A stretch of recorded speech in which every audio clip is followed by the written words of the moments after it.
very good morning to you, Grenada, and the rest of the world. It's a Thursday morning. Today happens to be the 18th day of July. I'm George Grant saying welcome to today's edition of Good Day Grenada. Interesting program for you this morning. We're going to start with a piece that was published last night on the GRENADABROADCAST.com website. You can go check it out. Kind of lengthy, but go check it out. I'm going to share it with you this morning, just in case you happen to miss any part of it. And it's captioned, Blaming Public Servants. Yeah. Then we have the national report. I do have a couple of notices I want to share with you. But right after those, we will bring you the national report. And of course, this being a Thursday morning, I'm hoping, I haven't talked with him, but I'm hoping that he's going to be here. We sent him the invitation and looking forward to have Mr. Baczynski back. He was absent last week. Actually, we knew he'd be absent. He was just making way for us to deal with another issue, that one pertaining to the rum runner. Now, this piece you're about to hear was written by a lady who is no stranger to you folks. Her name is Sandra Ferguson, and it's one of her editorials. It's captioned, "We Damn Money." Yeah. She begins by saying, "We damn money could be paying the staggering phone bills for former members of the Honorable House. In one case, those bills came up to $70,000 over the period from April to June 2019. Now, that was the lead-in, or the introduction, if you will, to the piece which I received from public advocate Sandra Ferguson, who sometimes refers to herself as We the People. I thought I should share this with you this morning. She began by saying, "When the Right Honorable Prime Minister suggested that public officers and Digicel are to be blamed, and suggested that public officers must do their work, it triggered a memory. She researched her archives and came up with a story which she had written some time ago. It was captioned, Blaming Public Servants. Now, as promised, I'm going to quote this for you verbatim. During the budget debate 2005, I noted the unusual scrutiny by members of the current administration of the performance of public servants. I wondered where all of this was leading. Clearly, the issue was not meritocracy. If it were, then how could one explain the summary dismissal of Janice Celestine from the Agency for Reconstruction and Development, that's the ARD, many years back? I even wondered if this scrutiny was some attempt to set up public servants. I was soon provided with the answer. Not too long after, public servants were being blamed for the unavailability of oxygen at the hospital. The Honorable Minister of Health and her medical director went so far as to make allegations that sabotage by public servants could be the cause of oxygen unavailability at the General Hospital. It is also noteworthy that notwithstanding this serious allegation, we the people have not heard anything further on this matter from the Honorable Minister, nor from her medical director. Then came the Cheltenham briefcase inquiry, and it seemed that again, public servants and the system were being set up to take the fall. A senior public servant admitted to being duped by the qualifications of the ambassador at large, Eric Resteiner, and also admitted that things should have been done better at the Ministry of Foreign Affairs as they relate to investigating the background of persons making the application for diplomatic posting. That's a quote from Grenada Today, June 17th, 2005. This passing of the buck to public servants has continued at the 10th anniversary meetings of the new National Party. At the meeting in River Road on Sunday, September 4th, 2005, Ramesh Lawrence Maharaj, legal counsel for the Right Honorable Prime Minister, in the briefcase inquiry, told his listening audience that, and I quote, Mr. Resteiner, an ambassador at large, had agreed to pay for the trip. This was the norm, public officials say or said, that there was nothing wrong with this arrangement. The permanent secretary said that the Prime Minister had nothing to do with the processing of the application. The permanent secretary processed the application and it was approved by Cabinet. It is useful to note here that under questioning, the permanent secretary in the Ministry of Finance told the Commission that it is not right for honorary consuls to sponsor trips for cabinet ministers and public officers.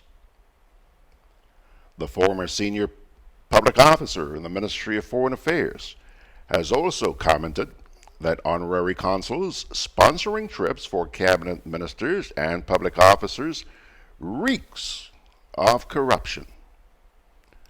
Nothing wrong with the system. That's a letter from a letter in the Grenada Informer, Friday, June 24th, 2005. At a meeting in Grand Roy on September 7th, the Honorable Member of Parliament for St. John's told the audience that, quote, the man was checked out by civil servants. They say he was all right, unquote.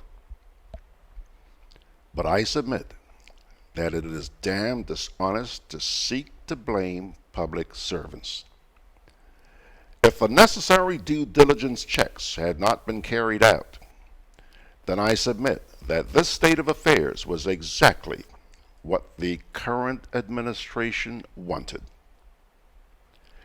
Since its ascendancy to office in June 1995, it has set out in a very deliberate manner to emasculate the public service and, by undue political interference, set about to discourage public servants from applying rules, regulations, and established procedures with their best professional judgment. Perhaps we can recall that one of the first acts of the new National Party when it took office in 1995 was to send home or transfer some of the most senior and competent staff members of the Ministry of Finance. The issue for the Prime Minister was the lack of trust. Richard Duncan was one of those persons. At the time, he was Director General and also acting as Accountant General. Mr. Duncan has written a book on that experience. His book is entitled Walking the Straight and Narrow. In his book, Duncan recalls the Prime Minister's, then also the Minister of Finance, meeting with the staff of the Ministry of Finance on Wednesday, October 25th. The Prime Minister declared, and I quote, "You see, no matter how dedicated and committed an officer is, and no matter how hardworking and respected an officer might be, once there is no trust, then there is nothing doing." And you can refer to page 33. Richard Duncan was one of the first servants in the Ministry of Finance to be targeted by the NNP administration. Walking the Straight and Narrow, that's the book, describes a one-on-one encounter with the Prime Minister at the PM's request. The PM observed, and I quote, "You are a well-respected young man. You do your work well. Your competence is not in question. It is trust. How can I present a budget that is made up by a man if I don't trust him? I will always be thinking he is trying to dupe me somewhere." Unquote. And that quote, by the way, is on page 10 of Mr. Duncan's book.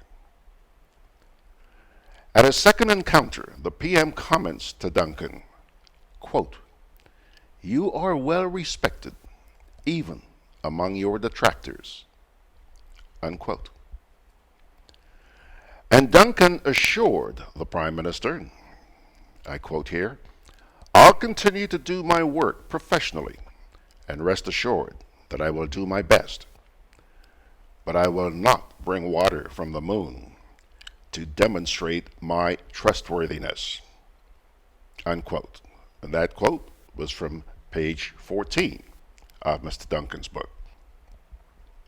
Walking the Straight and Narrow describes an incident where the pursuit of a due diligence check incurred the Prime Minister's displeasure.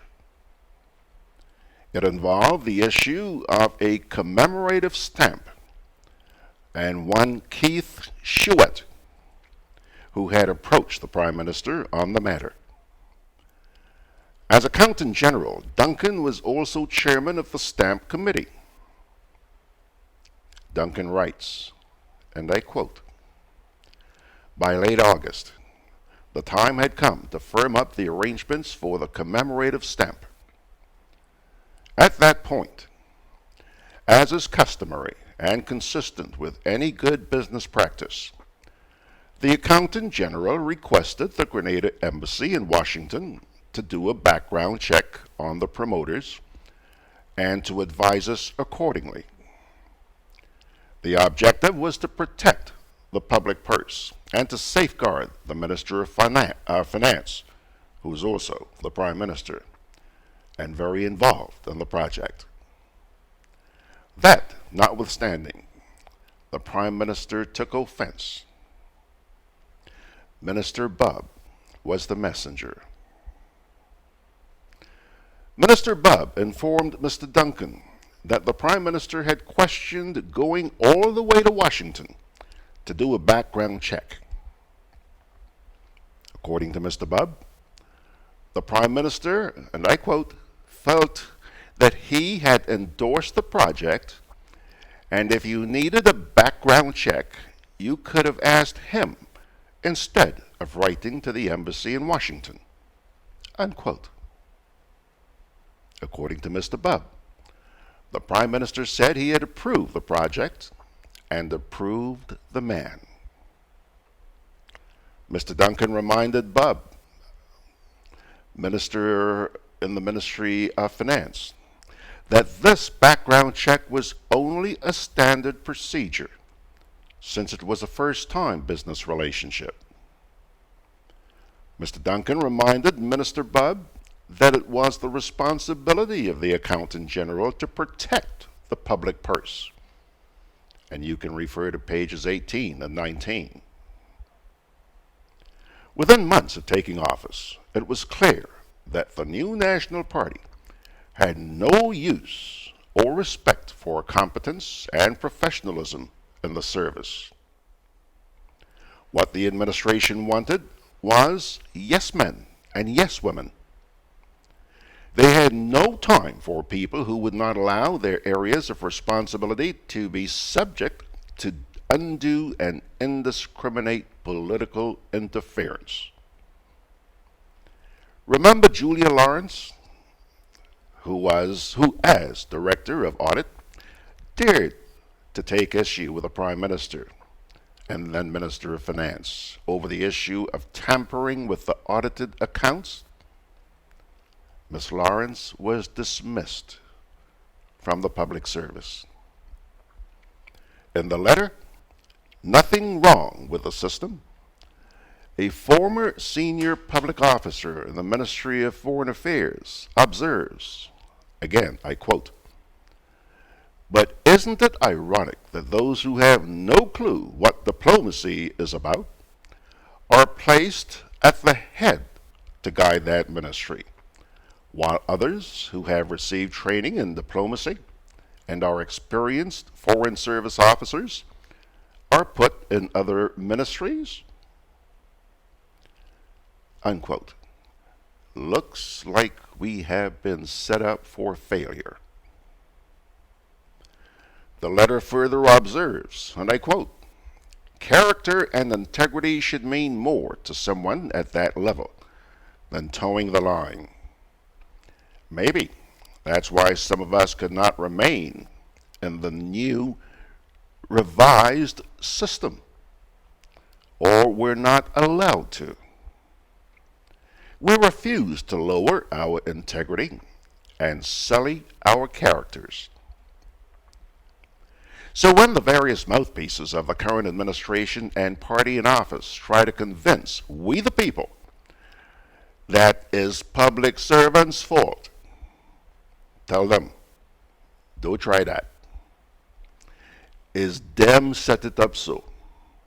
Is them wanted so? The question for we the people is, do we like it so? Have we, the people, by our silence, failed those good and decent public servants who were forced out of the system for only doing their jobs? For trying to protect the public purse? The image and integrity of Grenada? If we, the people, do not like this state of affairs, what are we saying about it? What are we doing about it? Grenada deserves better. We must demand better for Grenada. Pilgrims, pilgrims, pilgrims. Okay. Oh boy, he is there. I see Mr. Baczynski is already all saddled up and ready to go. Mr. B, I know it's 17 minutes after the hour, but I'm just going to ask you to hang on for half a sec so that I could read some comments here. See? Take a look. There he is. Smile, Mr. Baczynski. Smile. You can smile. There he's smiling. Okay. Just let me, okay. Peter is there, Bernard's there, Anthea, John, Margaret, Ann James, Celestine, Kipling Francis, Glenna Knights, John Bruno, Peter Bishop. Folks, we're going to hold off on all those comments because there are a lot of them right now. With your kind permission, I would like you to join me in saying good morning, Mr. Baczynski. And how are you, sir?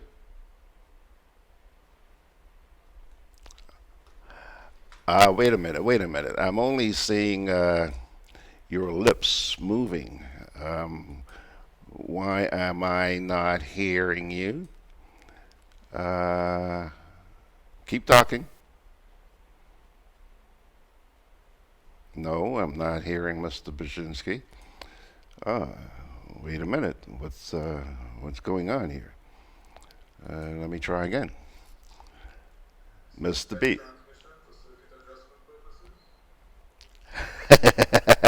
I think I got him now. Oh.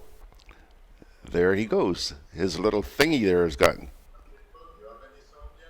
Yes, I'm getting sound now.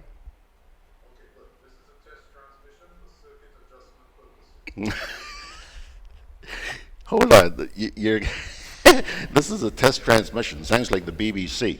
Mr. B, I am hearing Glenn Evans. Yeah, Glenn Evans. Hold on a sec.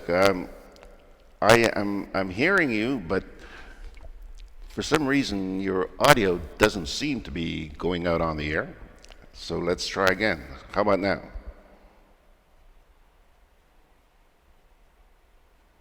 Nah, he do it. He do it.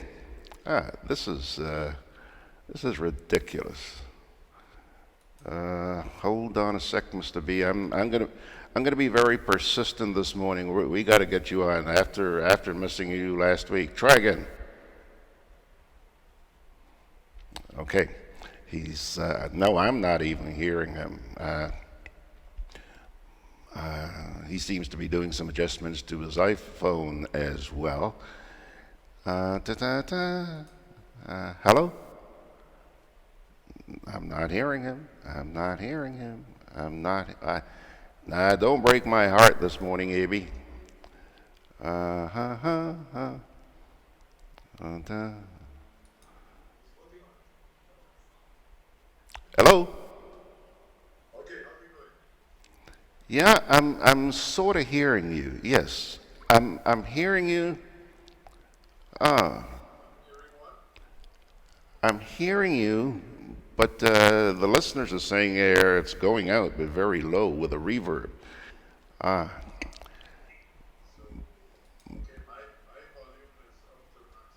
your volume is up to maximum, and your phone is dancing all over the place.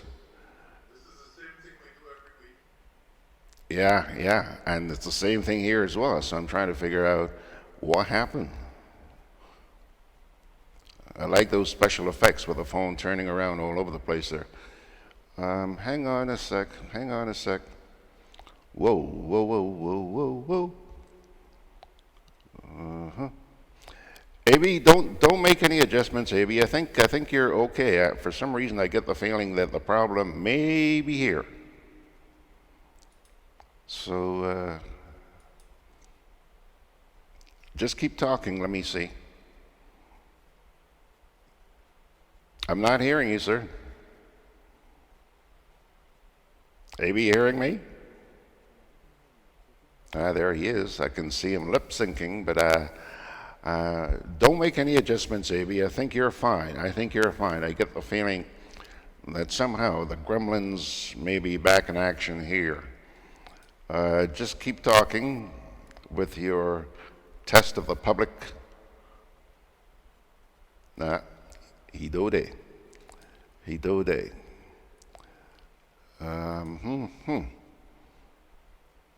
Boy, oh boy. If you have never seen me cry, just wait, because it looks like I may be doing that this morning. So the fact that I have put in my headphones, this should not make any difference to the audio that you are receiving. Exactly. Now I'm hearing you. I'm hearing you on my monitor here. But for whatever reason, it's just not going out on air, and that is kind of cheesing me off and putting me on the verge of tears.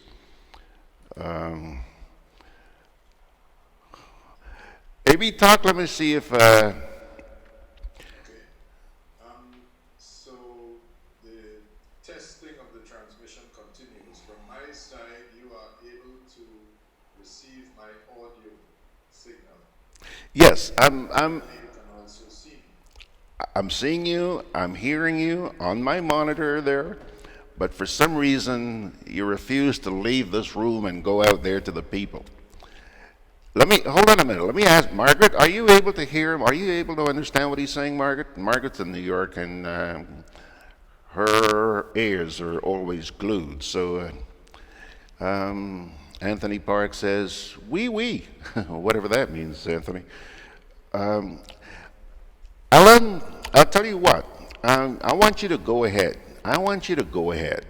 Let me start by saying how much I missed you last week. I appreciate your courtesy, allowing us the time last week.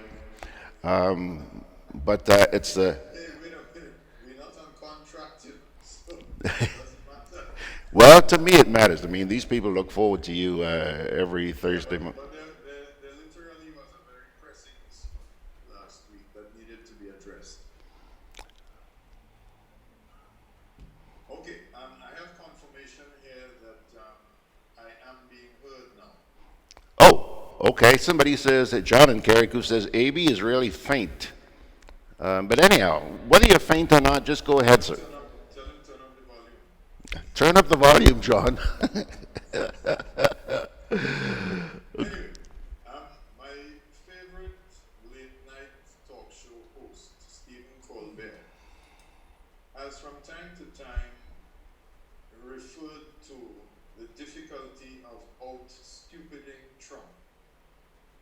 But I want to give kudos to an operative of the New National Party who is promoting a narrative to the effect that the telephone statements issued to the government of Grenada by the service provider Digicel contain information relevant to national security, and goes further to explain that for people to have access to the details of the recipients of calls made by the long list of individuals to whom government cell phones have been issued as a perquisite of the office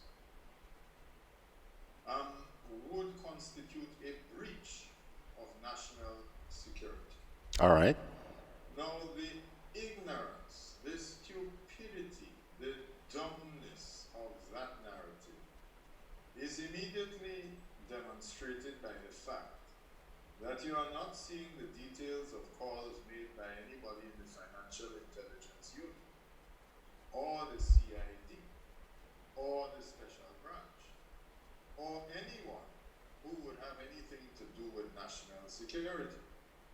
But if this paid operative of the New National Party is now promoting a narrative that disclosure of the recipients of calls made by these individuals to whom phones were issued and are being paid for by the taxpayers of this country, that this would constitute a breach of national security, well, let me suggest to that individual who is clearly embarked on a program of out-stupiding Donald Trump, that if you really want to know what is going on in this country, all you really have to do is look at the convoys making their way with police vehicles and flashing blue lights, and you will get a pretty good idea as to what is happening in the national security arena.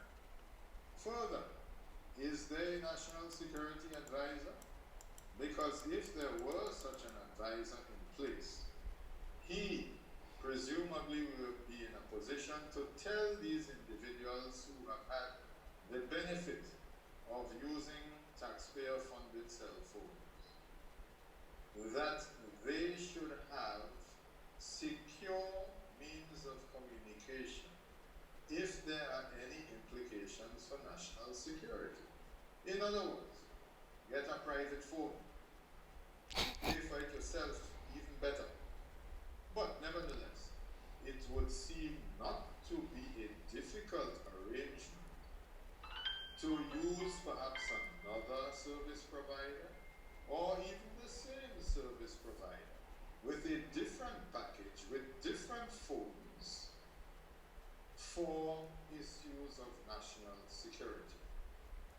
The stupidity of the argument is further highlighted by this paid operative of the New National Party reporting that someone in the diaspora has made a joke of the fact that he has now seen the number of Buckingham Palace dialed by the Queen's representative in Grenada and so that he is now in a position to dial Buckingham Palace. Well, I suppose he has now joined 55 million British citizens who can do precisely the same thing. Buckingham Palace. So if you dial the palace, who do you think you're getting? The Queen? You know, when these paid political hacks, and by the way, HACKS, hacks, not party hawks, HAWKS, Thanks for clarifying. referred to constantly.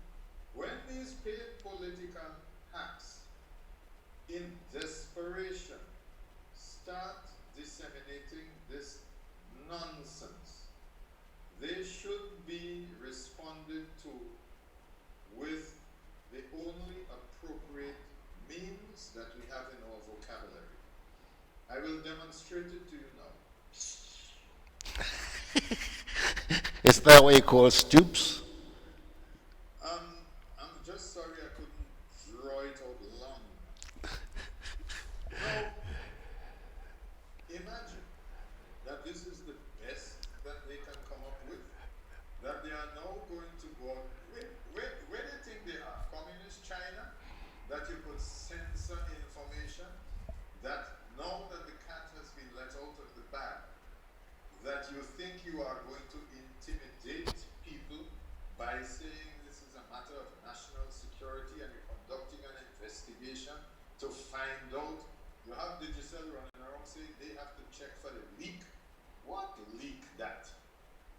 This statement was sent to the Ministry of Finance or whichever ministry for the payment to be processed. Everybody know about it, everybody see. How you think the math was?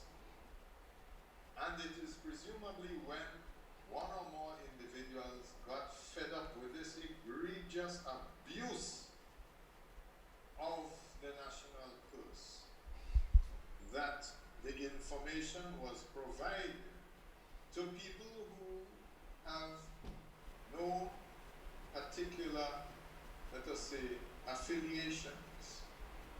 And so it doesn't matter to them that when they see something that is crying out for exposure, that they will do so.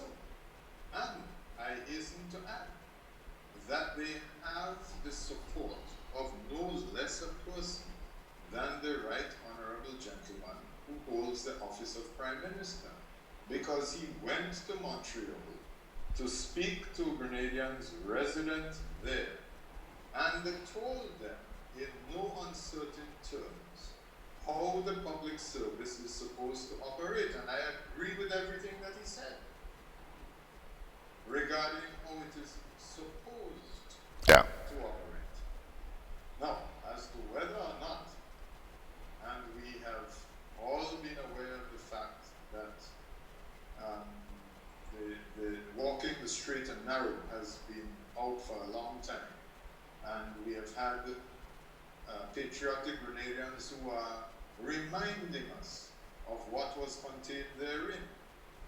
In addition, we have the report of the Cheltenham Commission of Inquiry, which pointed out the deficiencies that were observed with regard to the so-called, quotation marks, briefcase That's right. inquiry, Yeah. and making recommendations as to what the responsibilities were. Actually, no, he didn't have to recommend what the responsibilities were. He was pointing out what the responsibilities were as established in the rules and regulations of the public service. And we have had it confirmed that permanent secretaries and senior accounting officers, if they discharge their responsibilities, no politician could tell them how to do their work. So, of course, if you believe that, then you will believe that you could see a green jackass walking down the road. Having said that, argument has been made that there are several thousand of these green animals all over the country. You know, we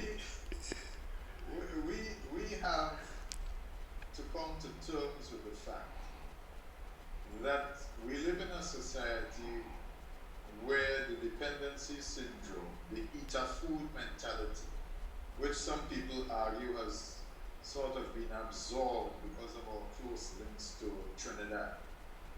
But I will argue that Trinidad is no example for any society to follow. They have managed, in spite of all their natural advantages in terms of land mass, in terms of resources, in terms of the quality of their human resources. And what have they done with it? Well, you just have to listen to their Calypsonians. Yeah.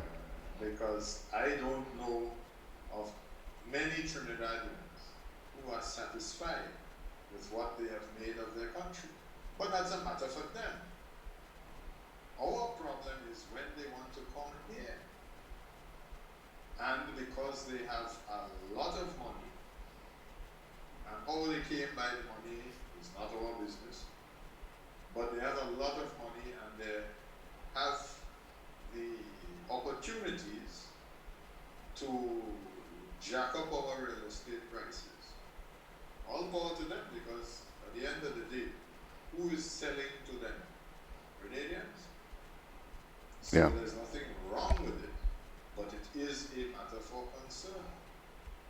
Even more concerning, however, is when you have a political pollster who, for some reason, managed to wangle an invitation by on, well, I still have to call GBN the National Broadcasting Network, somehow is invited to comment on matters that don't concern him. What was Peter Wickham doing on that GBN Beyond the Headlines program this week? Monday night, yeah. What did he have to contribute other than to suggest that because ministers, in his opinion, are not paid enough, that in essence everything else that they do is excusable or ought to be excused? I would remind the pollster that a former member of parliament in Barbados, I think his name is Dante Innes, has been charged in the United States for money laundering, among other things, Yeah. and corruption and bribery and everything else, because of a racket that he was running in Barbados with, I think, the insurance corporation or whatever it is. He was using his position and abused the public trust. And when he set foot in the United States, he was arrested and charged. I am looking forward to the day when those who abuse the public trust will likewise be arrested and charged. Of course, I expect due process to be followed. I'm done. You're done. I want to go back to something you talked about a little while ago, and it had to do with the town hall meeting that the Prime Minister held in Montreal on Friday evening. This whole thing about public workers having the rights or the freedoms to do their jobs. Did you hear the article that Ms. Ferguson wrote, and which I read a few minutes ago? Yes, of course. And that is why I made reference to The Straight and Narrow, book by Richard Allan. Is there any way to curb that, A.B.? Any way to curb what? The influence that these politicians have on public servants. No, not influence, the abuse. Okay, the abuse that public servants execute. Yeah, but you see, because of the eat a food mentality, everybody is there, and I've said this before, they're just waiting out the years until they reach the pensionable age. And in the meantime, because of the difficulty with getting an adequate pension, many of them have been engaged in certain activities which are clearly in contravention of the public service regulations. But nobody seems to care. No, I will say though that the upholder is worse than the thief. And we have a lot of upholders throughout our society because of what they could get. But I will say that in the fullness of time, more and more will be exposed. Because there comes a time when people understand that if the abuses are not checked, that it will only get worse, and then there will be no more food for us to eat. Another question, maybe. Have you heard anywhere that the Integrity Commission is sort of threatening to intervene in this matter? Into the Cellgate matter. Integrity Commission is what, sorry? They are threatening to become involved in the cell phone matter, the Cellgate or PhoneGate matter. Have you heard that? No, I haven't heard that, but the court ruled that they were within their rights to commence investigations into the marketing board matter. So Well, I wouldn't be surprised if on their own initiative that they will now feel empowered to investigate the cell phone issue. However, I don't know what it is you heard that they want to investigate. Are they going to investigate whether or not this is a breach of national security, or are they going to investigate the egregious abuse of positions of public trust? well, the reason why I'm asking, last night I came across a piece, I think it was from the Jamaica Gleaner, which actually indicated that, yeah, here it is. It's up on my website. You can check it out. It's headline Grenadian Integrity Commission hints at probing the telephone scandal. Well, in the first instance, I don't understand why an investigative body would be hinting about doing anything. In other words, you're signaling to the culprits that they should obstruct justice. Hmm. That is one. And my question is, how come this is in the hands of the Daily, oh, sorry, it's the Antigua Observer that published this. It says, following reports circulating about the use of government telephone accounts by public officials, the Commission has written to the relevant government authorities to ascertain the veracity of such reports. And it says here, that's what the Commission said in a statement. I find it strange that Antigua gets a copy of that statement before us here in the media. Why am I finding this out from Antigua and not from the Commission itself? I would suggest that this is a breach of national security and that the leak must be investigated. I'm glad I asked. Just let me quote a little bit more for you. And I'm actually, here's what the Commission said. As Grenada holistically implements its anti-corruption, risk, fiscal, and procurement management systems, the Integrity Commission reminds all public sector managers of their responsibilities to strengthen and implement internal controls over public expenditure for greater accountability, transparency, and value of money. Last week, Dr. Mitchell said he was embarrassed to learn of the situation and accepted the fact that former parliamentarians who government had assigned telephone numbers have been using the phones without making the necessary transfer for invoice payment of their names. Yeah. AB. Yes, I mean, I think we can all stand behind the Integrity Commission and support these statements. We wait to see the action. Okay. What would you like to see happen? Outcome. Let's assume. Charge them and subject them to due process. Abuse of public trust. Short and sweet. And any other charges that they want to throw into actually. Short and sweet. How about obtaining benefits under false pretenses? Yeah. Yeah. Okay. How about if it is possible to determine, as seems to be the concern raised by the NMP operative, as to who received the calls from these individuals. I'm certain that it ought not to be too difficult to determine, with regard to the massive downloads of data files, what sort of websites these individuals were accessing and what sort of material was downloaded. Yeah. That should be extremely instructive. You know, I would assume that government gets a better rate than I do. I mean, I pay 430 something dollars a month for data, okay? And I have unlimited data. AB, that keeps me going for a whole month. Four? You could imagine $20,000 of Yes, data a sir. month. Yes, sir.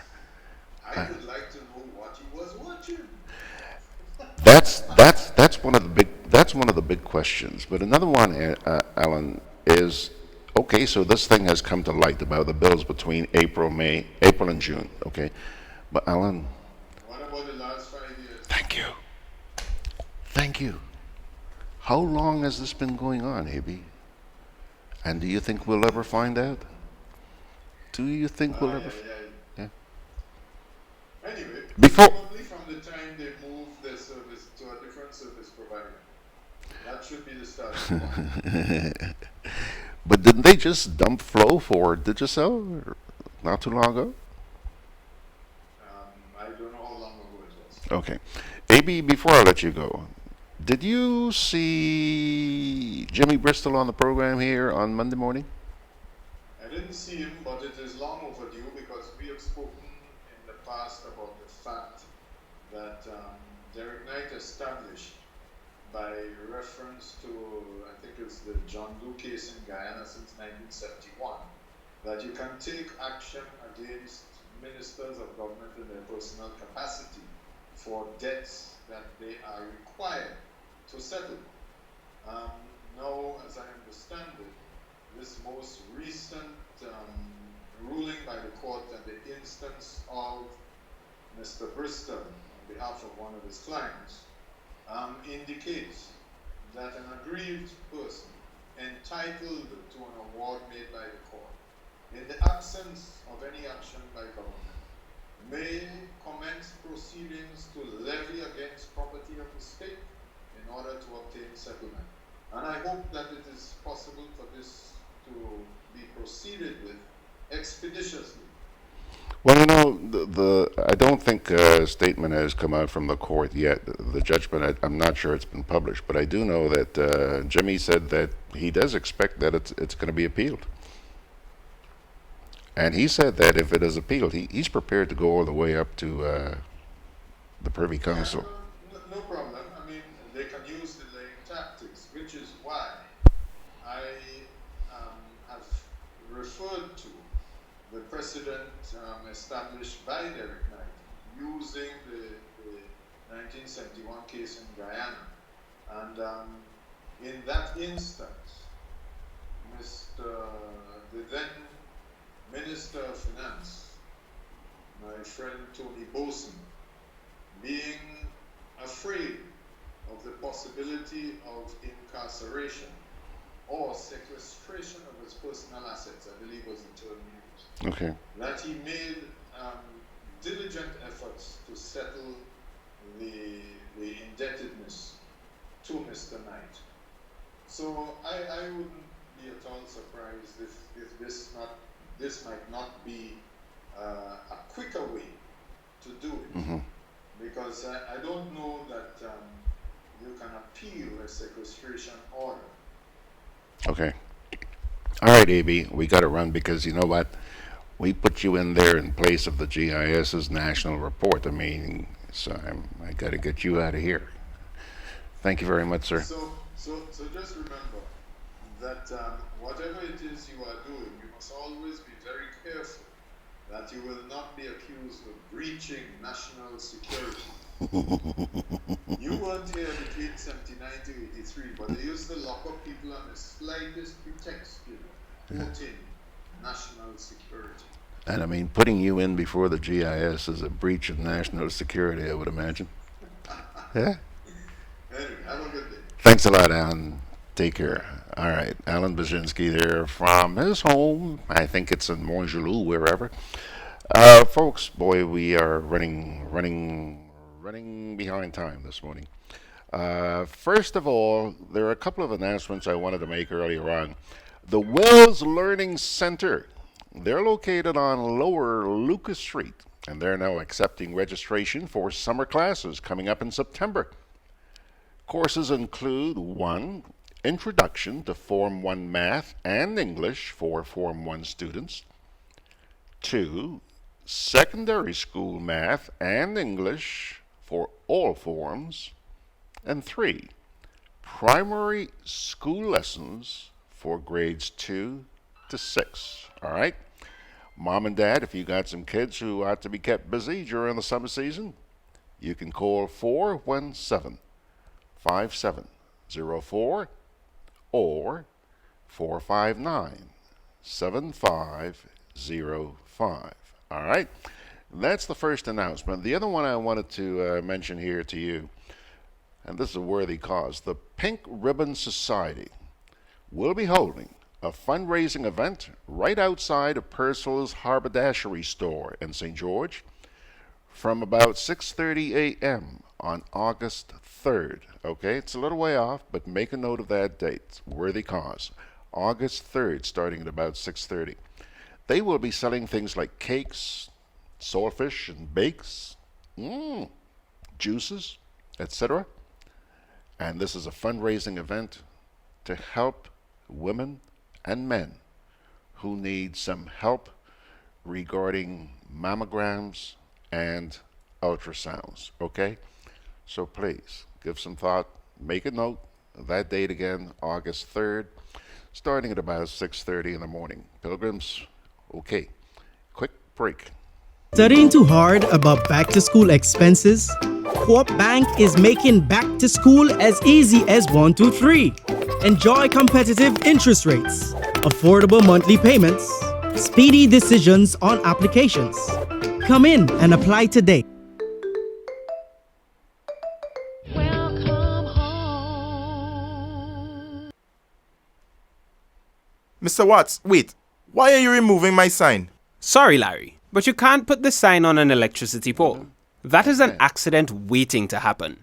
Mr. Watts, man, I just finished this new house. I need to put up a sign so that people would know that the apartment is for rent. Why can't I put my sign on the pole? Larry, you should know better. Think about it. Nails, staples, glue, and signs make it difficult for linesmen to quickly and safely climb poles, and it can delay their response time when there is an emergency. I need to These put up a sign objects so can that people would prevent know that linesmen responding as quickly as they should in an emergency. You know, I've never thought about those things. But you're absolutely right. On top of that, Larry, your sign was covering the pole identification number. What if someone needed to report a fault? The pole number tells Grenlec exactly where the problem is and allows them to respond faster. Whoa. I really didn't consider all these things, you know. Come, let me help you take this down. Remember, be safe, be smart. No more signs, banners, or posters on electricity poles. GRENADA, energizing our Grenada.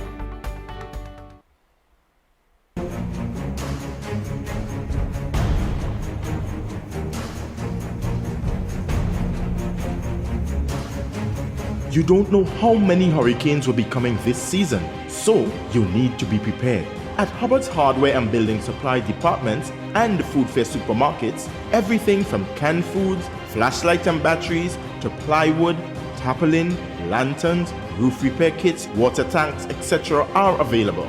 For over 90 years, we've helped you prepare for and recover from storms. Hubbard's Hardware, Food Fair supermarkets, and the Grenadian General Insurance, an integral part of your hurricane preparedness plan.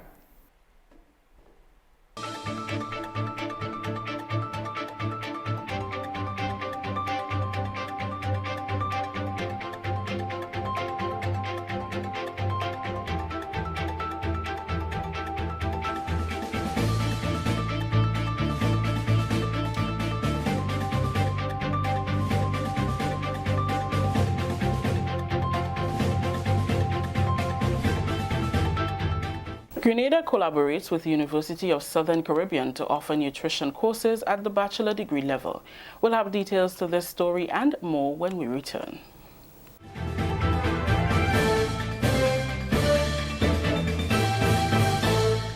With the details to the news for Wednesday, July 17th, I am Rikisha St. Louis.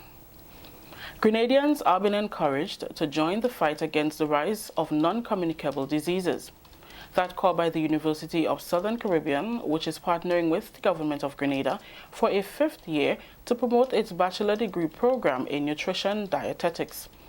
The 4-year program takes into account the increasing number of cases of non-communicable diseases and the dire need for action. Program Director Dr. Claudette Mitchell highlighted the significance of the international program. The program is designed to help with the development and advancement of students within the region so that they can help the region at this point in time in terms of coping with the non-communicable diseases. Okay. It is therefore helpful in the training, and as of such, this is our 5th year in Grenada. The bachelor's degree program has various components of training prior to internship. It covers research, community, and medical nutrition.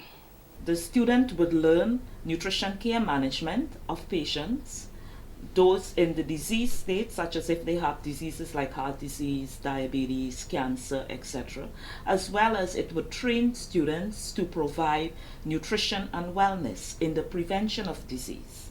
So you have 2 arms of the program working together. The students are trained in components of medical nutrition therapy.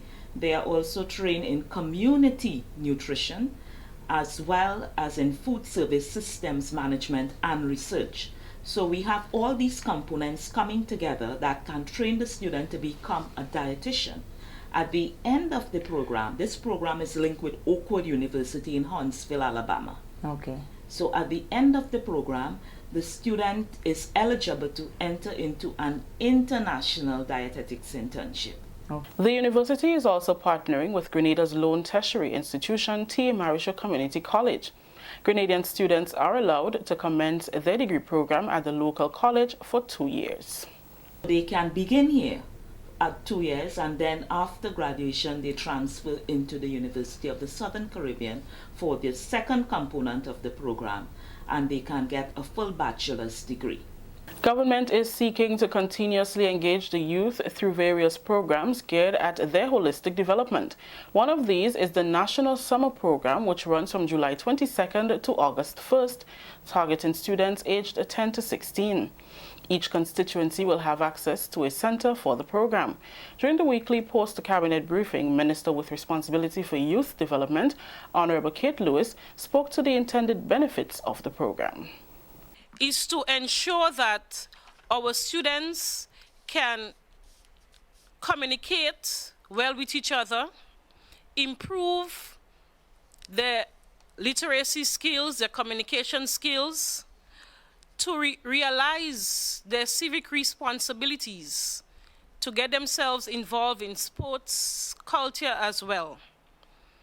Because as a government, we realize the importance of engaging our young people throughout the year. The program includes a community service component which will teach the participants the importance of giving back to their communities. The minister has extended an invitation to those desirous of participating in the program to contact the Ministry of Youth Development, constituency officers, and the youth officers. The program culminates on August 2nd with a closing ceremony. Other programs that seek to engage the youth are Youth Biz and the Empower program. This is the National Report. We'll have more news after the break. Every summer, the Spice Island of Grenada is transformed into the Caribbean's biggest party, Spice Man.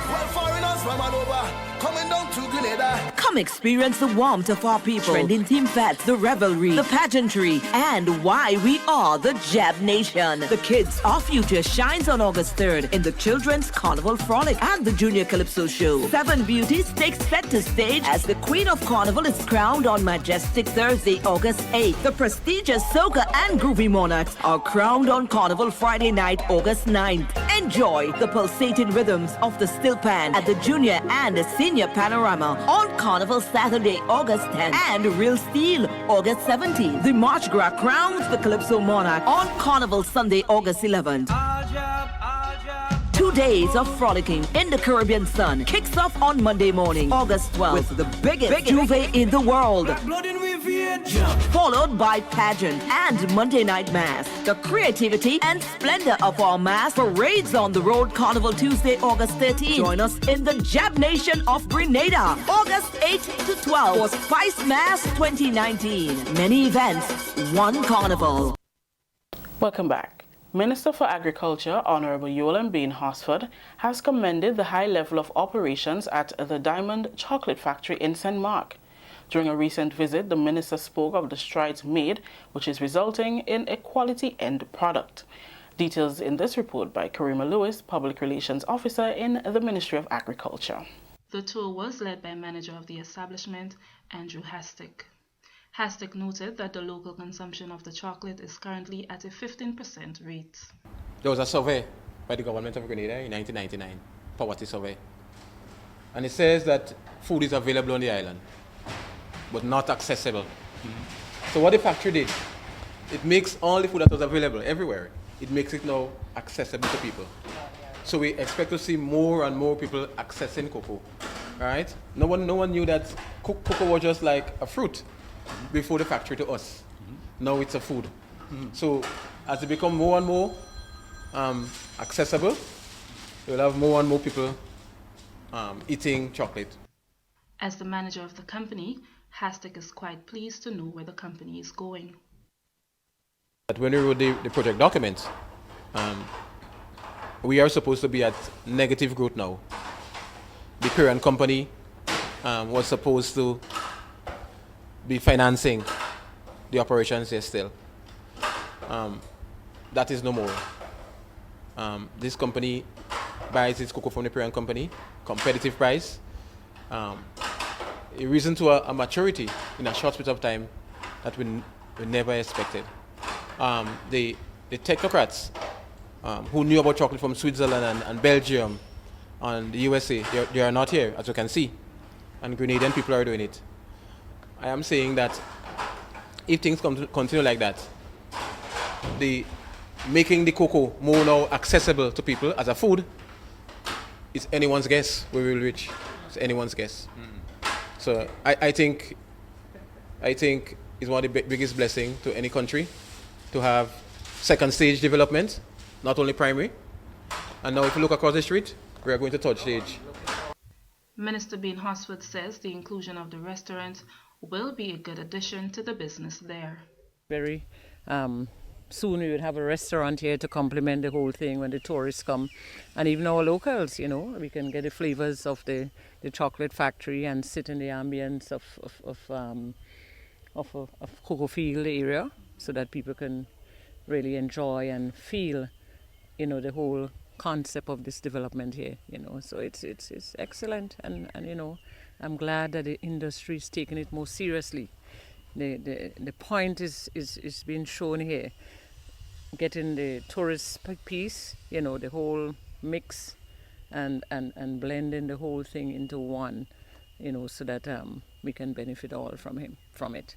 For the Ministry of Agriculture, I am Karima Lewis. The Public Health Department in the Ministry of Health says life continues after Carnival. The ministry is beefing up its pre-Carnival education drive as concerns surface regarding an increase in cases of sexually transmitted infections and diseases around that time of year. Senior Medical Officer Dr. Francis Martin says anyone of any age can contract an STI or STD. He stressed the need for Grenadians to take precautionary measures and protect themselves, as the season only lasts for a few days, but the effects of the disease can be lifelong. There is a sharp rise in sexually transmitted infections and also sexually transmitted diseases, because someone can have a sexually transmitted infection but not the disease associated with it, and for that reason you yourself may not know that that person has a sexually transmitted infection. So we need to be careful around this season because we expect to see a rise in that, Another thing we expect to see a rise in is unwanted pregnancies and miscarriages and abortions thereafter. And so from a public health standpoint, it's important that people recognize the risks associated around the season and take the necessary precautionary measures. He said what is alarming is the heightened number of cases among children. We have been seeing an increase in syphilis among the older population as well, and that is something we need to be concerned about because it's also reflecting in the amount of new infections we see among the sexually active population. And so overall, there is really no serious age range per se, but to say that we all need to be concerned that we're also seeing this in the children, which is something that we should not be able to condone in our society. The senior medical officer says there are currently over 300 individuals living with HIV in Grenada. He says from 2015 to 2018, Grenada has recorded a drop in the number of new infections after over 30 years of steady increases in HIV cases.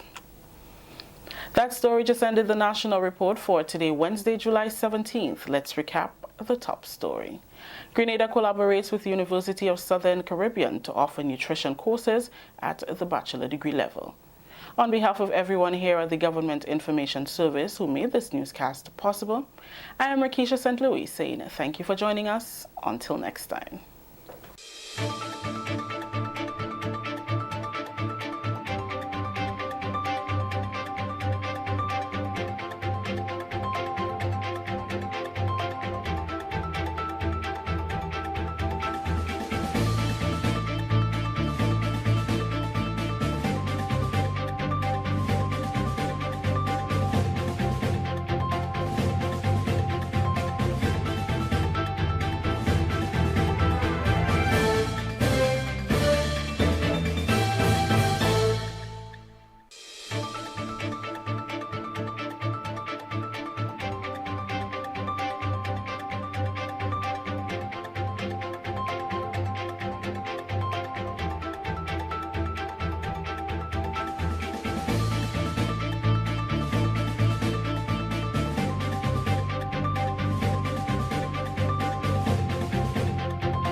Alrighty, pilgrims, I think I've kept you long enough. Time to hightail it out of here. I also have to run some errands, so we're going to scoot. Before we do, parting word from the Holy Scriptures, second book of Corinthians, chapter 1, verses 8 to 11. We do not want you to be uninformed, brothers and sisters, about the troubles we have experienced in the province of Asia. We were under great pressure, far beyond our ability to endure, so that we despaired of life itself. Indeed, we felt we had received the sentence of death. But this happened that we might not rely on ourselves, but on God, who raises the dead. He has delivered us from such a deadly peril, and he will deliver us again. On him we have set our hope that he will continue to deliver us. As you help us with your prayers. 2 Corinthians chapter 1, 8 to 11. On that note, pilgrims, Georgie Porgy gone. You have a wonderful day. God bless you.